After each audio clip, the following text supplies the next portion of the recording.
एक मित्र ने लिखा है,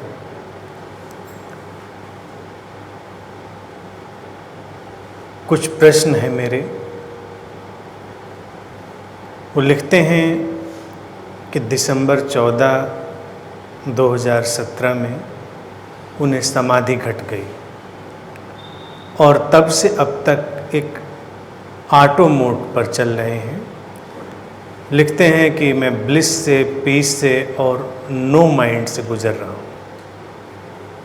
और ये भी लिखते हैं कि जब ज़रूरत होती है तब मैं अपने माइंड को यूज करता हूँ। थॉटलेस अवेयरनेस और पीसफुल स्टेट बनी रहती है। फिर पूछते हैं कि मेरी तीसरी आँख कब खुलेगी। और आगे लिखा है कि मैंने अपनी चेतना का भी अनुभव किया, एक्सपीरियंस्ड माई कॉन्शियसनेस। ये स्ट्रेंज है, लेकिन एक फॉर्मलेस एनर्जी ने मेरे फॉर्म को अंदर से रैप कर लिया। ये पिछले हफ्ते हुआ। अब इस पर प्रश्न ये है कि मैं सेल्फ रियलाइज्ड कब होऊंगा और सेल्फ रियलाइजेशन के क्या पैरामीटर्स या साइंस हैं। और अपनी आध्यात्मिक यात्रा में पूछते हैं कि अगली स्टेज क्या है, मुझे आगे और क्या तलाश करना चाहिए। कुछ बातें और हैं। वो लिखते हैं कि मुझे लगता है कि मैं कॉस्मिक कॉन्शियसनेस हूँ, लेकिन अगली स्थिति थर्ड आई और सेल्फ रियलाइजेशन, उसके बारे में मैं सोचता हूँ। और ये जो सोल है, ये कब पूरी तरह से अपना चार्ज मेरे ऊपर या ले लेगी, या मुझे कब पूरी तरह से कवर कर लेगी, या गॉड कॉन्शियसनेस कब हमारे अंदर पूरी तरह उतर आएगी।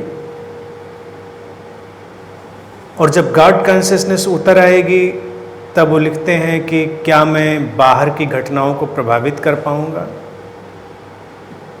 और जब गॉड कॉन्शियसनेस किसी के अंदर उतर आती है तो क्या नेचर उसके अपने एजेंडे में, यानी जो व्यक्ति का एजेंडा है, उसमें सपोर्ट करती है। Is it after self realization और God consciousness the last stage? Please explain.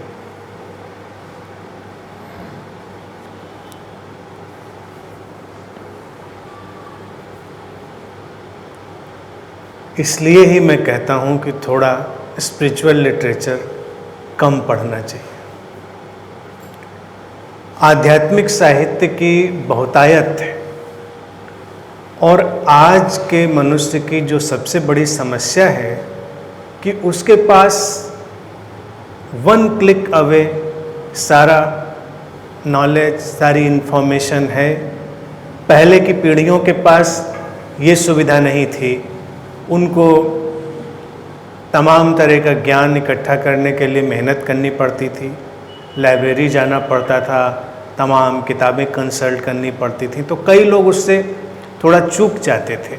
और पीछे चले जाएं तब तो ज्ञान और कठिन था। हमको गुरुओं के पास, उनके आश्रमों में जाना पड़ता था, उन्हें सुनना पड़ता था। लेकिन आज की जनरेशन जो हमारी है, वो कुछ अर्थों में फॉर्चुनेट है और कुछ अर्थों में उसके साथ बड़ी दुर्घटना है, क्योंकि सारा जो ज्ञान, सूचना उसके हाथों में है, सब इंटरनेट पर अवेलेबल है। और हम बड़ी बड़ी टर्मिनोलॉजीज में अटक जाते हैं। आध्यात्मिक जगत में जब हम यात्रा करें तो बेहतर होता है कि हम पहले सारी टर्मिनोलॉजी को डिसॉल्व कर दें, गिरा दें। आज के वक्त में उसी गुरु की भूमिका है जो हमको इन टर्मिनोलॉजीज से मुक्त करे, ना कि हमको कोई नई टर्मिनोलॉजी पकड़ाए। जैसे कि पहले के वक्त में समाधि का अनुभव, कुंडलिनी जागरण का अनुभव, enlightenment, self realisation, God consciousness का अनुभव, इन सब के पीछे ही साधक भागते रहते थे। लेकिन अब ये सारी चीज़ें ऑब्सलीट हो गई हैं, ये सब खत्म हो गई, इनकी ज़रूरत नहीं रह गई। अब जो भी इंटेलिजेंट सीकर है वो इनमें से कोई भी चीज़ नहीं ढूंढ रहा, वो अपने दैनिक जीवन में जो शांति और समस्वरता है और आनंद है, पीस, हार्मनी और ब्लिस, वो उससे ही कंसर्न्ड है। हमारे साथ तमाम तरह के अनुभव घटते हैं। हमारा शरीर मन ऐसे डिजाइन्ड है कि इसमें तमाम तरह के अनुभवों की संभावना है। तो जैसा कि मित्र लिखते हैं कि एक खास दिन उनको समाधि घट गई, तो निश्चित ही कुछ उनके साथ हो सकता है हुआ हो, कोई घटना जो शरीर मन में उनको कोई अलग अनुभव दे रही हो। लेकिन ये उचित नहीं है कि उसको समाधि की तरह हम डिफाइन करें, उसको हम परिभाषित करें। जैसे कि अतीत के गुरुओं ने ये भी घोषणा करी कि मैं फला दिन फला वक्त पर इनलाइटेंड हो गया, बोध को उपलब्ध हो गया। सुन के अच्छा लगता है, हमको उन सारी चीज़ों को समझने की आसानी पड़ती है, लेकिन ये बातें बस उस सीकर के लिए ही हैं जो गुरुओं ने कही। वो उनका अपना कंपैशन था, उनका प्रेम, उनकी करुणा थी कि वो ये बातें कह के हमको आगे चला रहे थे। किसी को कैसे बताएं कोई बात, तो उनको बताना पड़ता था कि फला दिन मैं इनलाइटेंड हो गया। सुन के अच्छा लगता है, लोगों को चलने की प्रेरणा मिलती है। लेकिन अब वक्त वो आ गया है कि जब हमको ऐसी प्रेरणाएं देने की ज़रूरत नहीं है, क्योंकि फिर लोग उसमें ही अटक कर रह जाते हैं। तो वो फिर प्रश्न यही आता है, जैसा इसमें मित्र का प्रश्न आया है कि मैं कब सेल्फ रियलाइज्ड होऊंगा, क्योंकि बाकियों का तो डेटा है, टाइम है। और मैं तुमको ये बात स्पष्ट रूप से बताना चाहूँगा कि आज तक कोई भी व्यक्ति सेल्फ रियलाइज्ड या इनलाइटेंड नहीं हुआ, ना आज है ना आने वाले वक्त में कोई व्यक्ति सेल्फ रियलाइज्ड या इनलाइटेंड होगा। लेकिन इनलाइटनमेंट है, रियलाइजेशन है, अवेकनिंग है, बोध है, वो घटता है।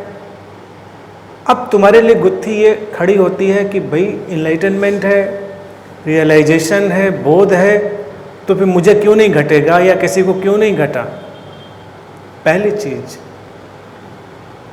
कि जो ये तुम्हारा इंडिविजुअल सेल्फ है, जो आइडेंटिफाइड सेल्फ है, व्यक्तिगत स्व जिसे तुम समझते हो, जो इस सब कुछ को पाना और होना चाहता है, उसका एनिहिलेट होना, उसका तिरोहित होना, उसका खत्म होना, उसी को एनलाइटनमेंट कहते हैं। लेकिन वो खत्म होता है तब क्या होता है, वो एनिहिलेट होता है, वो तिरोहित होता है तब क्या होता है, इन बातों को भी समझना होगा। क्योंकि अगर ये बात कह दी जाए तो फिर व्यक्ति पूछता अच्छा फिर मैं कब तिरोहित होऊंगा। प्रश्न तुम्हारा खड़ा रहेगा, जैसे माइंड और नो माइंड का प्रश्न है। माइंड ही नो माइंड को तलाशने की कोशिश करता है, and you have only one instrument to function, that is mind. Mind के थ्रू ही तुम चीज़ों को देखोगे, समझोगे, एनालाइज करोगे, एक्सप्रेस करोगे।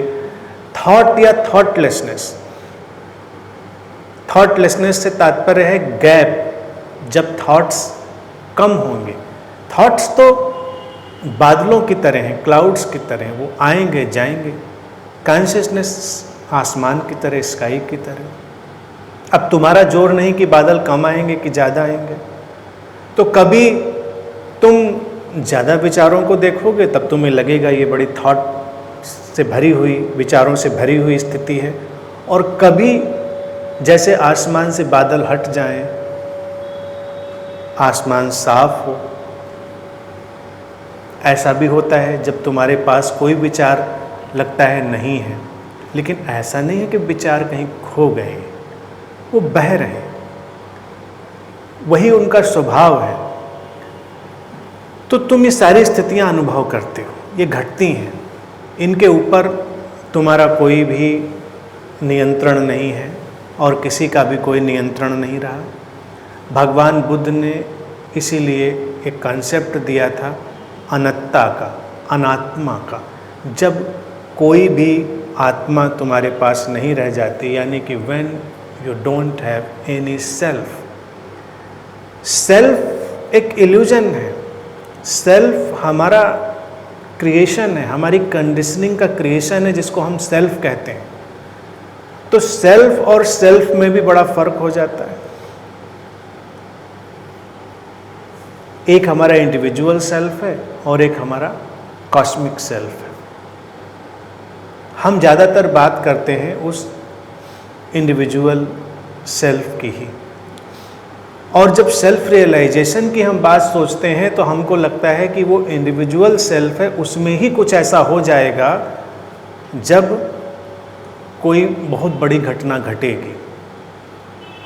अब समाधि जैसे तुम जिसको कहते हो, समाधि की घटना घटी, तो समाधि की घटना भी एक किस्म से स्वास्थ्य की घटना जैसी है। जैसे तुम अचानक कोई स्वास्थ्य अनुभव करो, फिर स्वास्थ्य बना रहता है।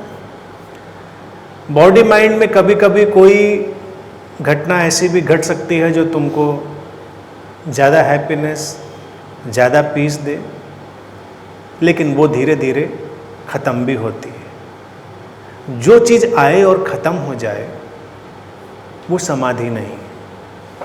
समाधि वो स्थिति होती है जब हम बनने और मिटने के पीछे खड़े हो जाएं, हम उसको देखने लग जाएं और ये जान जाएं कि स्थितियां हैं, तमाम तरह की भाव दशाएं हैं, बनती हैं और मिटती हैं। समाधि इसका दर्शन है। पूछते हैं तीसरी आंख कब खुलेगी? इसी सिलसिले में समाधि आ गई, तीसरी आंख कब खुलेगी?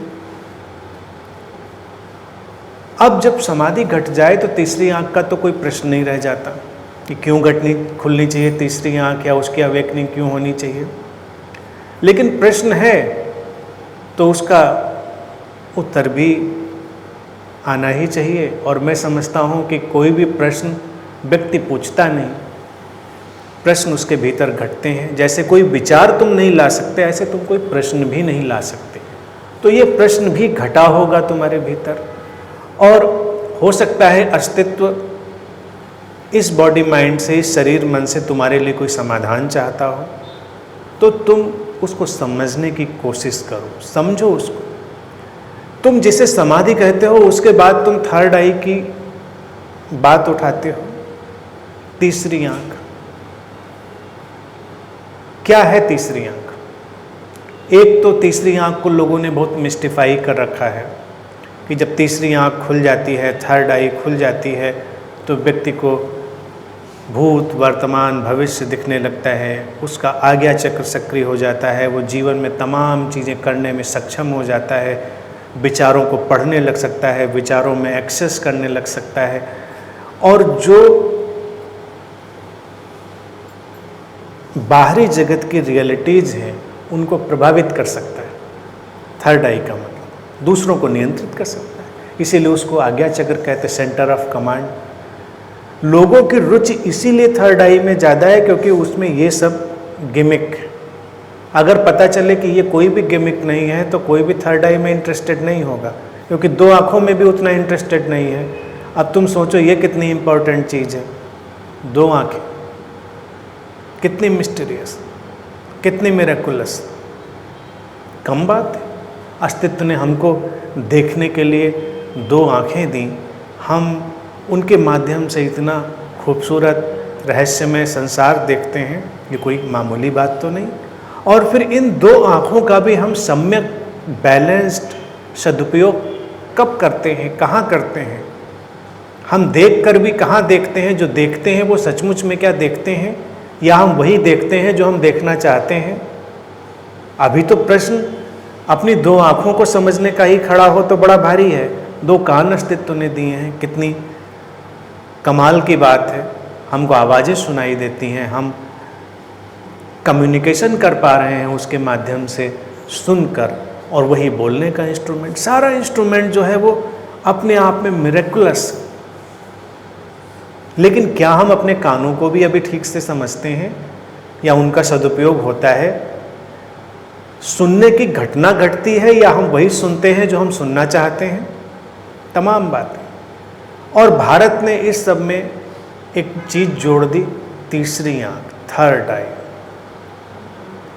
तो लोगों को लगता है ये तो बड़ी कमाल की चीज़ है, वही चीज़ होनी चाहिए, और हम अक्सर उसी चीज़ के पीछे भागते हैं जो हमारे पास नहीं होती। इंसान का जो मनोविज्ञान है वो बड़ा रोचक है। जो उसके पास होता है उसकी वो वैल्यू नहीं करता, और जो उसके पास नहीं है उसके पीछे भागता है। अब अध्यात्म क्या है? क्या अध्यात्म उस चीज़ का नाम है जो हमारे पास नहीं है उसके पीछे भागने की और जो प्रेरित करे? या अध्यात्म वो है कि जो है, जो हमारे पास है, उसको ही पूरी तरह जीने की बात सीखी जाए, उसको ही जीने की कोशिश करने की प्रक्रियाएं तलाशी जाएं और उसमें उतरा जाए, उसको परिपूर्णता से जिया जाए। अध्यात्म क्या है सचमुच में? पहला प्रश्न तो यही खड़ा होना चाहिए। अतीत में जो धर्म पैदा हुए और आध्यात्मिक खोज के नाम पर चीज़ें पैदा हुई, उन्होंने इंसान के अंदर एक अजीब सा डिविसिव एटीट्यूड पैदा किया, एक अजीब सी विभाजित करने की प्रवृत्ति पैदा की कि जो है उसको इनकार करो और जो नहीं है उसके पीछे भागो। व्यक्ति अपने घर में है तो चैन नहीं, उसको मंदिर जाना है। मंदिर में गया तो वहाँ चैन नहीं, तब कहीं और जाना है, जंगल जाना है, हिमालय जाना, वहाँ जाए तो वहाँ चैन नहीं। वो जहाँ है वहाँ से वो कहीं और आगे जाना चाहता है। लेकिन ये थर्ड आई का कंसेप्ट भारत ने जो दिया ये बहुत ही खूबसूरत है। जैसे शून्य का योगदान, जीरो का जो कंट्रीब्यूशन वर्ल्ड को भारत ने दिया, वैसे ही ये थर्ड आई का कंट्रीब्यूशन, यानी कि देखने का एक और दृष्टिकोण, एक तीसरा बिंदु। दो ढंग देखने के हैं, हॉरिजॉन्टल, क्षैतिज। हम जमीन पर ही इधर से उधर शिफ्ट हो रहे हैं, हम उन्हीं स्थितियों में थोड़ा बहुत बदलाव कर रहे हैं। इसीलिए तुम जिनको सांसारिक कहते हो, जिनको धार्मिक कहते हो, जिनको सीकर, जिनको नॉन सीकर, जिनको समाधिस्थ, गैर समाधिस्थ, इनलाइटेंड, अनइनलाइटेंड, इन सारे लोगों को अगर तुम देखो तो दिखाई देगा कि ज़्यादातर मामलों में कमोबेश वो हॉरिजॉन्टल शिफ्ट है। कुछ परिस्थितियों का फ़र्क हो गया है। परिस्थितियाँ वो शारीरिक और भौतिक हो सकती हैं, परिस्थितियाँ वो वैचारिक हो सकती हैं। तुमने एक विचार से दूसरे विचार में शिफ्ट कर लिया है, तुमने एक परिस्थिति से दूसरी परिस्थिति में शिफ्ट कर लिया है। तुम अभी घर में रहते थे, तुम अब आश्रम में रहने लगे। तुम पहले एक किस्म के विचार करते थे, अब दूसरे किस्म के विचार करने लगे। तुम्हारे शिफ्ट जो है वो बहुत ही ट्रांसेंडेंटल अभी नहीं हुई है, वो हॉरिजॉन्टल है, क्षैतिज है, और वो कभी भी इधर उधर बदली जा सकती है। इसीलिए तुम तमाम आध्यात्मिक लोगों को देखो, उनका अध्यात्म भी किसी न किसी वक्त पर धराशायी हो जाता है, क्योंकि उन्होंने जो शिफ्ट किया है वो बहुत ही सिचुएशनल है, हॉरिजॉन्टल है, दो बिंदु। तो भारत इसके लिए लाता है एक तीसरा बिंदु, वर्टिकल, जंप, छलांग, ट्रांसेंडेंस, और उस तीसरे बिंदु को वो कहता है थर्ड आई। यानी कि जब हमारे देखने के जो तल हैं उनमें मामूली शिफ्ट ना होकर आमूल चूल बदलाव हो जाएगा, यानी कि फंडामेंटल शिफ्ट हो जाएगी, पूरी तरह वो बदल जाएगा, तो वो होगा वर्टिकल शिफ्ट, और वो होगा तीसरी आंख का खुलना। तीसरी आँख का जागृत होना। ऐसा नहीं होगा कि तुम्हारी दोनों भौहों के बीच क्रैक हो जाएगा और वहाँ कोई आँख उभर आएगी, या नहीं उभरेगी तो अंदर ही तुम सोचोगे, इनवर्डली कुछ हो जाएगा और वहाँ कोई चीज़ एक्टिव हो जाएगी। ऐसा कुछ नहीं होगा। टोटल कंप्लीट शिफ्ट, और टोटल कंप्लीट शिफ्ट किस बात का होगा? अंडरस्टैंडिंग का। और वो शिफ्ट क्या होगा कि अभी तक तुमको लगता है कि सब तुम कर रहे हो, तुम ये करोगे, तुम वो करोगे, और फिर अचानक तुमको समझ में आता है कि सब घट रहा है, जिसको तुम गॉड कॉन्शियसनेस कहते। तुमने टर्मिनोलॉजी तो सारी बड़ी खूबसूरत उठा ली हैं, लेकिन अगर तुमने उसमें ये प्रश्न न पूछे होते तो उसमें कोई संशय नहीं होता। लेकिन टर्मिनोलॉजीज अच्छे से उपयोग करने वाले भी बड़े संशय में पड़े रहते हैं। God consciousness, self realisation. Self realisation तो एक मिथ है, और गॉड कॉन्शियसनेस क्या है? क्या उसके सिवा कुछ और है? गॉड कॉन्शियसनेस यानी कि जिसको हम परम चेतना कहें, क्या उसके सिवा कुछ और है? जो कुछ है वही है, जो कुछ है तो वही है। अब जब ये बात किसी को पूरी तरह समझ में आ जाए और उसके अंदर इसकी एक्सेप्टेंस उतर जाए, तब होगी वर्टिकल शिफ्ट। वर्टिकल शिफ्ट जब सब कुछ वही है तो सब क्रियाएं भी उसी की हैं, यानी कि वही सोर्स है, वही ओरिजिन है हर चीज़ की, एक्सप्रेशन भी वही है। जैसे जब अष्टावक्र की हम लोग बात कर रहे थे तो वो कहते हैं कि पानी और पानी की जो लहरें हैं, लहरों से जो झाग उठ रहा है, जो उस पानी में बुलबुले उठ रहे हैं, वो सब वही है, उससे कुछ इतर थोड़े ही है। तो हम कोई लड़ाई लड़ें कि जो झाग उठाया पानी में ये वो नहीं है, परमात्मा कुछ और है, सागर कुछ और है, जो बुलबुले उठे वो नहीं है, जो लहरें उठी ये वो नहीं है। पुरानी अगर जो थॉट स्कूल है स्पिरिचुअलिटी का, उसमें देखो तो वो लोग ऐसी ही बातें करेंगे, ये बुलबुले जैसा जीवन है, इसकी क्या फिक्र करनी, ये लहरों जैसा जीवन है, इसकी क्या चिंता करनी, कच्ची मिट्टी का घड़ा है, अभी बिखर जाएगा। हाँ, तो कच्ची मिट्टी कहाँ से आती है? वहीं से तो आती है। जब वही सोर्स है, और ये लहरें, ये बुलबुले कहाँ से आते हैं? वहीं से आते हैं, वही सोर्स है, तो वही तो होगा ना, और फिर तो कुछ होगा नहीं। फिर हम इसको शिफ्ट करके दूसरी जगह कहाँ जाना चाह रहे हैं? हम कहीं नहीं जाना चाह रहे। तो जिसको एनलाइटनमेंट कहते हैं वो टोटल एब्सोल्यूट स्टिलनेस है, कहीं भी जाना नहीं। कहाँ जाना है? तुम वहीं हो। और पाना क्या है? यानी कुछ ना पहले पाया हुआ होता तो तुम पाते।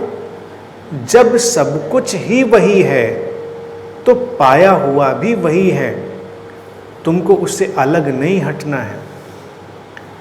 जब तुम ये देखोगे तो तुम्हारा जो एक करने का स्वभाव है, तुम्हारा ये जो डूअर है, करता है, ये पूरी तरह ड्रॉप होगा। वही बनेगा एनलाइटनमेंट, वही बनेगा रियलाइजेशन, अवेकनिंग, बुद्धत्व, बोध। लेकिन क्या वो किसी व्यक्ति को घटेगा? नहीं। जो व्यक्ति है वो अपनी आइडेंटिफिकेशन की तरह विदा होगा, और जो बचेगा वो एक काम चलाओ फंक्शनल एंटिटी बचेगी, एक उपकरण बचेगा जो अपने शरीर मन का उपयोग करता है, जानता है कि शरीर मन एक घटना है और उसका एक निश्चित किस्म का आइडेंटिफिकेशन जो उसी स्रोत ने, यानी उसी परमात्मा ने, उसी गॉड कॉन्शियसनेस ने पैदा किया है, वो काम कर रहा है। लेकिन वो इतना अलग नहीं था कि उसमें कुछ नया आता। जैसे तुम कहो कि मेरे अंदर वो चेतना आई, वो परम चेतना, यानी कि वो जो फॉर्मलेस कॉन्शियसनेस तुम लिखते हो, मेरे इस फॉर्म में आई। तो यहाँ पर तुम्हें ये देखना होगा कि फॉर्म भी उसी कॉन्शियसनेस का ही एक फॉर्म है, उसी परम चेतना का ही रूप ये रूप भी है। तो क्या आया, कहाँ आया और किस में आया, हमको ये देखना होगा। क्या आया, कहाँ आया, किस में आया, और जो आया वो उससे अलग था क्या? नहीं अलग था। एग्जिस्टेंस ने न किसी किताब की ज़रूरत समझी, न किसी टीचिंग की। जब ये शरीर और मन बना और हम जीवन में आए तो तुम देखो कि ये टोटल टीचिंग है। हम जो लेकर चल रहे हैं अपने साथ वो टोटल टीचिंग है। हमारा शरीर, मन और चेतना, बॉडी, माइंड, कॉन्शियसनेस कहाँ पर सेपरेट करेंगे, कहाँ पर उसको अलग करेंगे? कोई उपाय नहीं है, वो कंबाइन नहीं। जैसे कि शरीर है तो हम कहें कि चेतना का सबसे ज़्यादा विजिबल और मैनिफेस्टेड पार्ट है। माइंड लिक्विड है, वो भी वही चेतना का एक रूप है। शरीर की अच्छाई बुराई, शरीर का स्वास्थ्य अस्वास्थ्य सब उसी का है। मन की स्पष्टता अस्पष्टता, मन के भ्रम, मन में उठे प्रश्न, मन में उठे समाधान, सब उसी स्रोत, उसी परम चेतना के, कोई डिफरेंस नहीं। पुराना थॉट स्कूल कहता था कि देखो चेतना अलग है, हम अगर उंगली को काटें तो तब भी तुम बचे रहोगे। फिर वो कहेंगे कि अगर हाथ काट दें तब भी तुम पूरे बचे रहोगे। लॉजिकली बात ठीक लगती है, क्योंकि लोग दुर्घटना में अपने हाथ पैर खो देते हैं, आंखें खो देते हैं, सुनने की क्षमताएं खो देते हैं, तमाम तरह की चीज़ें खो देते हैं। लेकिन फिर उनको लगता है कि मैं तो हूँ, होने का भाव तो बना रहता है। और जो तर्क है वो कहता है कि वो अलग है इसीलिए तुमको होने का भाव है, अगर वही होता तो तुम्हें होने का भाव नहीं होता। लेकिन मैं कहता हूँ कि वो वैचारिक रूप से भी स्पष्ट बात नहीं है। बने रहना, एग्जिस्ट करना वो हमेशा रहेगा, लेकिन कुछ न कुछ कम होता चला जाता है, कुछ न कुछ मैनिफेस्टेशन श्रिंक होता जाता है। बॉडी जब आई है पूरी तरह से तो अपने फुल मैनिफेस्टेशन में, तुम कहो उंगली काटने से पूरे बने हो, तुम काटते चले जाओ, फिर गर्दन काटते काटते तुम पूरी तरह से गायब हो जाओ, क्योंकि तब तुम्हारे पास इंस्ट्रूमेंट भी नहीं रहेगा जो ये महसूस करे कि मैं पूरा महसूस कर रहा हूँ कि आधा महसूस कर रहा हूँ। यानी कि पार्शियली काटोगे तो तुमको लगेगा कुछ बचा, यानी पूरा बचा, लेकिन पूरा काट दोगे तो क्या बचेगा? तो कहीं कोई डिवीजन नहीं है। कहने का तात्पर्य क्या है कि उसको डिवाइड मत करो। ये जो डिविसिव एटीट्यूड आ गया है ना, ये बहुत प्रॉब्लम पैदा करता है लोगों को। जो अद्वैत की टीचिंग्स में भी बात करने लग जाते हैं लोग, उनके पास भी बड़ा डिविसिव सिनेरियो है। माइंड, तुम अलग हो, यू आर नॉट माइंड। तो माइंड हमने पैदा किया है, हमने तो नहीं पैदा किया इस माइंड को। ये जो माइंड है, ये मन है, ये भी उसी परम चेतना का ही क्रिएशन है, उसी गॉड कॉन्शियसनेस का। घटा है, उसकी ज़रूरत है। और यहाँ तक कि मन की स्पष्टता भी उसी का ढंग है, और मन में फैले हुए तमाम तरह के भ्रम, मन का बिखराव भी उसी का मैनिफेस्टेशन है। कुछ भी उससे अलग नहीं है, टोटल है। तो उसको टोटलिटी में एक्सेप्ट करना होगा। जब तुम टोटलिटी में एक्सेप्ट करोगे तो घटेगा एक किस्म का समर्पण, सरेंडर। तुम पूछते हो अपने प्रश्न में कि अगर सेल्फ रियलाइजेशन होता है तो उसे क्या पैरामीटर और क्या उसके पहचान के ढंग होते हैं? कोई खास ढंग ऐसे नहीं होते हैं कि व्यक्ति ऐसे चलता है, ऐसे उठता है, ऐसे बैठता है, ऐसे बोलता है, आँखें उसकी ऐसी होती हैं, उसके बाल ऐसे होते हैं, तमाम तरह की चीज़ें। वो कुछ भी नहीं है। तुम तमाम पैरामीटर्स बना सकते हो। तमाम पीछे के गुरुओं ने अपने ही पैरामीटर बनाकर किताबों में लिख दिए या उनके डिसाइपल्स ने, कभी कभी मुझे हैरानी होती, क्योंकि तुम तो वही चीज देखोगे, क्योंकि जो तुम्हारे पास है तुमको लगेगा वही चीज। अब सबका देखिए शरीर मन इंस्टिंक्टिवली अपने ढंग से डिजाइंड है, बड़े ही जटिल ढंग से, अस्तित्वगत रूप से, तो कोई पैरामीटर बाहर से नहीं दिखेगा। रहा माइंड का क्रिएशन, मन कैसा व्यवहार करेगा, उसमें क्रोध होगा नहीं होगा, भय होगा नहीं होगा, ये तमाम चीज़ें। तो एक व्यक्ति कहेगा एक थॉट स्कूल की इनलाइटनमेंट होगा तो क्रोध खत्म हो जाएगा, भय खत्म हो जाएगा, यानी जितनी भी चीज़ें हमको परेशान करने वाली लगती हैं वो सब खत्म हो जाएंगी, और व्यक्ति एक बिल्कुल अलग, ऐसे जैसे कहीं आसमान से उतरा हुआ हो, उसके अंदर कोई चीज़ नहीं होगी। लेकिन फिर हम अपने मास्टर्स को एनालाइज करें जो इस धरती पर गुजरे हैं, सबको हिस्टोरिकली, मिथिकल कैरेक्टर्स को नहीं, मिथिकल को उठाएंगे तब तो बात ही नहीं समझ में आएगी, वो तो स्टोरी है। लेकिन जितनी हिस्ट्री अवेलेबल है सबको अगर तुम उठाकर एनालाइज करोगे, सब में तमाम तरह के गुण हैं। किसी के अंदर क्रोध भी है, किसी के अंदर भय भी है, किसी के अंदर निराशा भी है। तमाम ऐसे मास्टर्स हैं जो निराश भी अनुभव करते हैं, उदास भी अनुभव करते हैं, और वो मास्टर्स हैं, अवेकन्ड वंस हैं, क्योंकि उनका जो शरीर मन का ढांचा था वो वैसा डिज़ाइन था, वैसी कंडीशनिंग उनकी पैदा हो चुकी थी। तो टोटल एक्सेप्टेंस, टोटल अंडरस्टैंडिंग के बावजूद भी शरीर मन का ढांचा वैसा ही काम करता चला जाता है, उस पर उनका कोई जोर भी नहीं है और उस पर वो कोई जोर रखने की ज़रूरत भी नहीं समझते। अभी तो हम हर चीज़ पर जोर रखने की ज़रूरत समझते हैं। जैसे अभी हम कोई पैरामीटर बताएं कि इनलाइटेंड व्यक्ति एक पैर के ऊपर दूसरा पैर रखकर 1 घंटे तक स्टिल बैठा रहता है, हम साधने लग जाएंगे, कोशिश करने लग जाएंगे। जैसे मुझसे ही कोई कह रहा था कि इनलाइटेंड लोगों की पलकें नहीं झपकती हैं, बहुत देर में झपकती, किसी किसी की आंखें डिजाइंड हैं कि ज़्यादा झपकती हैं, किसी किसी के डिजाइंड हैं कम झपकती। इससे इनलाइटनमेंट का, अवेकनिंग का कोई रिश्ता नहीं। आवाज़ किसी की धीमी हो सकती, तेज हो सकती, इसका इनलाइटनमेंट से कोई रिश्ता नहीं। पैरामीटर कहाँ बनाओगे? पैरामीटर एक ही है, उस व्यक्ति के भीतर टोटल अंडरस्टैंडिंग है, टोटल एक्सेप्टेंस है। टोटल एक्सेप्टेंस इस बात की कि उसका जो इंडिविजुअल डूअर है वो पूरी तरह रिमूव कर दिया गया है, यानी हो गया है, इट हैज़ हैपेंड उसके अंदर, उसके सिस्टम में, और वो पूरी तरह इस बात को अब जान चुका है कि नहीं करता हूँ, करने वाला कोई नहीं है, सब घटता है।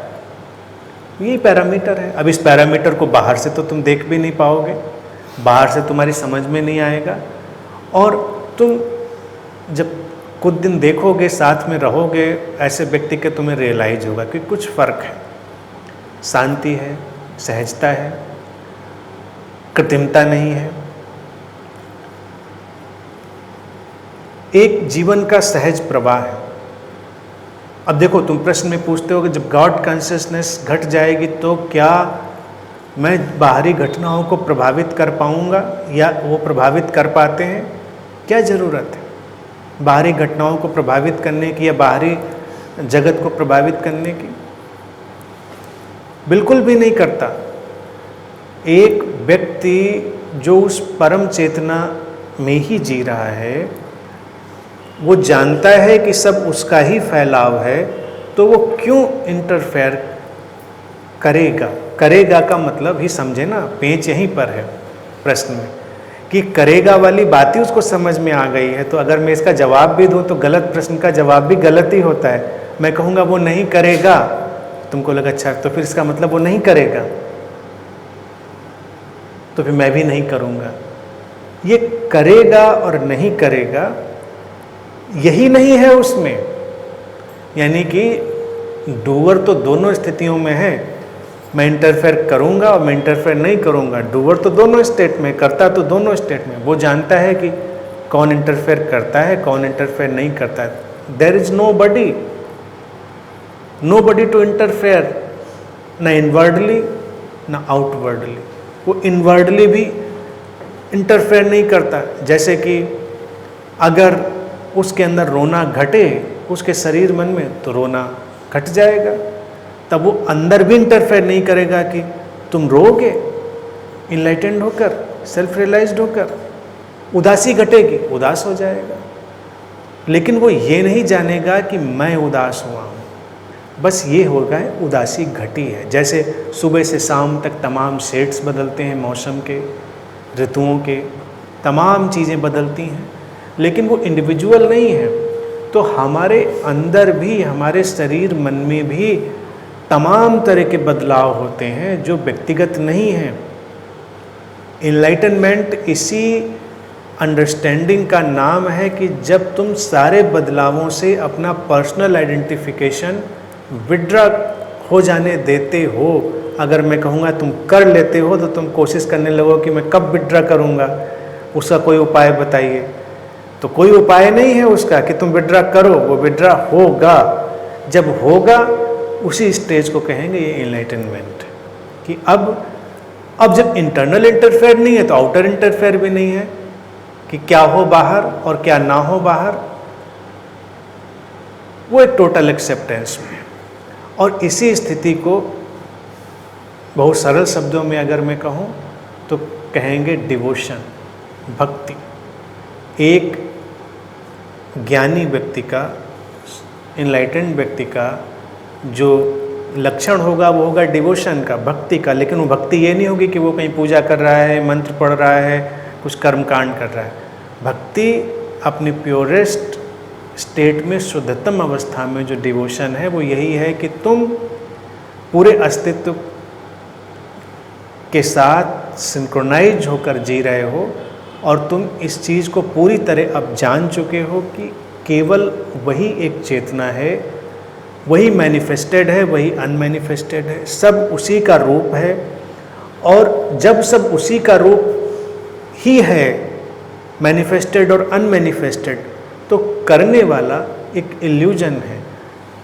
करना घटेगा, किया भी जाएगा, लेकिन वो एक भ्रम के सिवा और कुछ नहीं होगा, वो महज एक इल्यूजन होगा। वो इल्यूजन ऐसे ही होगा जैसे कि हम दो चार बातें अपने जीवन में उपयोग करते हैं और देखें क्या हम वो करते हैं। मैं सो जाऊंगा और मैं जागूंगा, मैं जाग नहीं पा रहा हूँ, मैं सो नहीं पा रहा हूँ, तो हमको लगता है कि मैं बड़ा काम कर रहा हूँ जागने का और मैं सोने का, बट दिस इज हैपनिंग। नींद घटती है, कभी कभी नहीं घटती है, तब तुम इलाज करने जाते हो कि नींद नहीं आ रही, कोई दवाई दे दीजिए। तमाम परिस्थितियां हैं उसकी ना घटने की। और नींद खुलती है तो खुलती है। कोई भी दुनिया में ऐसा व्यक्ति नहीं है जो गारंटी के साथ कह सके कि जब मैं सोऊंगा तो गारंटी के साथ मैं उठ जाऊंगा, मेरी आँख पूरी गारंटी से खुल जाएगी। एक दिन ऐसा हो सकता है ना खुले, लेकिन चूंकि रोज़ खुल जाती है इसलिए हमको लगता है कि अच्छा कल जागूंगा मैं और फिर बात करूंगा। बात करना भी घटता है, सब घट रहा है। तो ये जो अवेकनिंग है और ये अंडरस्टैंडिंग, यही पैरामीटर है। लेकिन ये पैरामीटर कोई ऐसा विजिबल पैरामीटर तो है नहीं कि तुम इसको कहीं तय कर पाओ और देखो। इंटरफेयर तो बिल्कुल ही ख़त्म हो गया। इंटरफेयर जैसी चीज़ क्या रही? कुछ नहीं रही। अब तमाम पहले के थॉट स्कूल में ऐसे गुरु होते थे, आज भी हैं, आगे भी होंगे, वो भी पार्ट ऑफ ड्रामा है, जो कहेंगे कि सेल्फ रियलाइजेशन के लिए मैं तुमको काम कराऊंगा, मैं तुम्हारी ऊर्जाओं को चैनलाइज करूंगा, मैं उनको आगे ले जाऊंगा, मैं उन पर काम करूंगा। तुम कहोगे जी तो बड़ा अच्छा है, तो हमको जल्दी ही कुछ करिए कि हम जल्दी सेल्फ रियलाइज्ड हो जाएं। और उनको भी ऐसा इल्यूजन तब भी रहा था, आज भी है और आगे भी रहेगा कि मैं कुछ कर रहा हूँ, लेकिन ऐसा कुछ भी नहीं होता।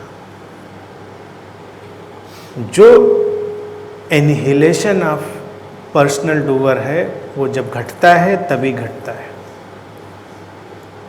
अब अगर तुम यहाँ सुनने के लिए भी इकट्ठे हुए हो या तुमने प्रश्न भी पूछा, चाहे यहाँ उपस्थित होकर या अनुपस्थित होकर, तो हो सकता है कि उस प्रोसेस में, एग्जिस्टेंशियल प्रोसेस में, कोई ऐसी घटना पैदा होने लगी है जो तुमको उस तरफ ले जा रही हो, उसको जानने की ज़रूरत हो। क्योंकि ये प्रश्न तुम किसी और से भी पूछ सकते थे, तुमने मुझसे पूछ लिया तो तुम्हारे पास इसका अलग समाधान है। तुम किसी और से पूछते तो तुम्हारे पास थर्ड आई खुलने के ब्यौरे होते, तुम्हारे पास सेल्फ रियलाइजेशन के तमाम तरह के पैरामीटर होते, उनको उपलब्ध करने की विधियाँ, डिवाइसेस, पैकेज होते। गॉड कॉन्शियसनेस जब उतरेगी तब तुम क्या क्या कर पाओगे, तुम्हारे पास ये सारा ब्यौरा होता। लेकिन मैं तुमको ऐसा कोई ब्यौरा नहीं दे रहा हूँ। मैं तुमको यही कह रहा हूँ कि तुम्हारा जीवन वैसा ही रहेगा जैसा है, बस शांति होगी। तुम अभी लिखते हो कि जब समाधि घटी तो जीवन में शांति है। अभी शांति पूरी नहीं है। जब शांति पूरी होगी तो ये सब हलचल, ये सब प्रश्न भी विदा हो जाएंगे। तो जिसको तुम अभी शांति समझ रहे हो वो कंफर्ट है, थोड़ा सुकून है, जो कि कभी कभी लगता है कि अब छिनने वाला है, जाने वाला है, तो बेचैनी पैदा हो जाती है। उसमें फिर तमाम प्रश्न पैदा होते हैं कि भाई फिर कोई परमानेंट चीज़ हो जाए। जैसे अभी तुम बड़ी तंगी में जी रहे हो, तुम्हारे पास पैसे ना हो और अचानक कोई तुमको कुछ पैसे पकड़ा दे तो तुमको अच्छा फील होगा, अच्छा लगेगा। तुम जाकर अच्छा खाना खाओगे, अच्छे कपड़े पहनोगे, खुश रहोगे। लेकिन फिर तुमको थोड़ी ही देर में भाव पकड़ेगा कि लेकिन ये तो ख़त्म हो जाएंगे पैसे, और भले कंटिन्यू है, कितने दिए हैं, ज़्यादा दिए हैं, तो हो सकता है कुछ महीने, साल भर चल जाए। लेकिन फिर तुमको लगेगा साल भर के बाद फिर क्या होगा, तो कुछ परमानेंट व्यवस्था हो जाए कुछ, फिर तुम परमानेंट की तलाश करोगे, तुम्हारी परेशानी और बढ़ जाएगी। तो जब गिफ्ट मिलता है एग्जिस्टेंशियल तो लोग कई बार और मुश्किल में पड़ जाते हैं। भारत में इसी के लिए बहुत अच्छी कहावत एक कही जाती है, उसको कहते हैं 99 का फेर। 99 का फेर 50, 60, 70, 80 रुपये में नहीं आता। वो कहते हैं जब कम, अगर किसी के पास धन है तो उतनी चिंता और परेशानी वो नहीं करता, कमोबेश उसको स्वीकार करके चलता है। लेकिन जैसे 99 रुपये उसके पास आते हैं, उसको लगता है अब एक और जुटा लें तो 100 हो जाएगा। और तुम देखो कि कितनी मुश्किलें, तकलीफ़ें उस एक में पैदा हो जाती हैं। इसीलिए मुहावरा बन गया 99 का फेर। क्रिकेट मैच भी होता है, अक्सर तुम देखोगे लोग 98, 99 पर आउट हो जाते हैं, आराम से खेल रहे हो सकते हैं, लेकिन वो तनाव 100 का, क्योंकि सेंचुरी लगानी है। सेंचुरी का महत्व भी बन गया, भाई रिकॉर्ड बनेगा तुम्हारा। उम्र के मामले में भी यही हाल है, कंडीशनिंग ऐसी है, लोग अच्छी बैटिंग करते चले जा रहे हैं, 94, 95, 96, 97 साल, कोई प्रॉब्लम नहीं, बिल्कुल फिट हैं। लेकिन अक्सर उम्र के मामले में तो लोग, मैंने देखा है 95 के बाद ही बड़े डामाडोल हो जाते हैं, क्योंकि उनको लगता है अब स्ट्रोक लगेगा कि नहीं लगेगा, और 100 के पहले ही आउट हो जाते हैं। कम लोग हैं जो 100 पूरा करते हैं, पूरा कर सकते हैं अगर वो निश्चिंत हों। भारत में जब उन्होंने 100 साल का टाइम स्पेस बनाकर सब व्यवस्थाएं बिठाई थी, तो कहीं ना कहीं से उनके पास एक विजडम थी। वो जानते थे कि जो बॉडी माइंड है, शरीर मन, टेक्निकली कम से कम 100 साल के लिए डिजाइंड है, उसका डिज़ाइन उतना है। तमाम तरह के इंटरफेयर जो बाहर से, भीतर से, विचारों से या तमाम तरह की चीज़ों से होते हैं, उनसे गड़बड़ी पैदा होती है, तो लोगों में तनाव पैदा होता है। तो ये 99 का फेर, उससे बचना चाहिए। अध्यात्म में भी लोग 99 के फेर में पड़ जाते हैं। अगर वो ध्यान साधना कर रहे हैं और कुछ भी नहीं घट रहा है तो वो आमतौर से शांत होते हैं, तो उनको कोई परेशानी नहीं करते, कुछ नहीं घटता, भाई रोज़ चले जाते हैं, ध्यान कराते हैं, मंदिर चले जाते हैं, पूजा कराते हैं। अब किसी दिन ध्यान में बैठे और कुछ घटना घट जाए जो उनको अच्छी लगने वाली हो, या किसी दिन कुछ अपना भक्ति पूजा साधना कुछ भी कर रहे हो, कुछ घटना घट जाए जो उनको अच्छी लगने वाली हो, तब उनको तब और अच्छी लगने वाली होनी चाहिए, अब और अच्छी वाली होनी चाहिए, बस सारा उलझाव पैदा होता चला जाता है। सवाल है कि जो घटा वो तुम्हारे हाथ में नहीं था, जो आगे घटेगा वो भी तुम्हारे हाथ में नहीं है, और